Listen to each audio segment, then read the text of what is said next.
Acidity, acid reflex આજે ઘરે ઘરે વારે ઘડીએ થતી સમસ્યા છે.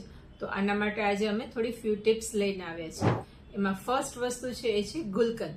ગુલકંદ સાકરમાં બનાવેલો ગુલકંદ અથવા તો સારી કંપનીનો ગુલકંદ લઈ અને એને જે છે એ 11-12 વાગે 1 ચમચી ગુલકંદ બેસીને ધીમે ધીમે ચગડતા ખાઈ જવાનો છે. આ જે છે એસિડિટીમાં ખૂબ સરસ રાહત આપશે. બીજી વસ્તુ કહીશ, એક ગાયનું શુદ્ધ ઘી. ગાયના શુદ્ધ ઘીને હળવું મેલ્ટ કરી લો અને એને પછી 1 ચમચી ઘી જમતા પહેલા પી જાઓ અને પછી જમવા બેસી શકો છો. એમાં ફ્રીઝ કોલ્ડ વસ્તુ કોઈ જ ન વાપરવી, ખાસ ધ્યાન રાખવું. અને સાથે જો અપચો જેવી કઈ તકલીફ હોય તો ત્યારે પણ ગાયનું ઘી કન્ઝ્યુમ નહીં કરી શકાય. એ સિવાય ત્રીજી વસ્તુ છે એ છે પમ્પકિન, સફેદ કોળું.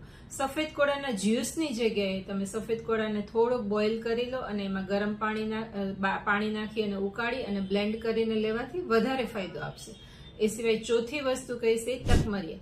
5 ચમચી તકમરિયા માત્ર લઈ અને એને સાદા પાણીમાં 15-20 મિનિટ સોક કરી પલાળીને રાખો અને પછી એને પી જાઓ.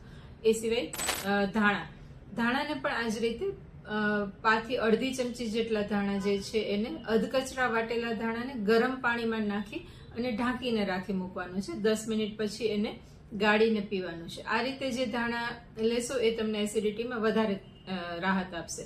તો આ જે છે થોડી ફ્યુ ટિપ્સ થઈ.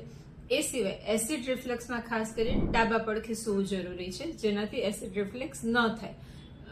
અને આ સાથે સાથે fast food, junk food, bakery વસ્તુને, ફર્મેન્ટેડ વસ્તુને સદંતર બંધ કરવી, ઊંઘ પૂરતી અને ટાઈમસર ઊંઘ લેવી જોઈએ અને સ્ટ્રેસફુલ લાઈફથી બને એટલું ધ્યાન રાખીને દૂર રહેવું.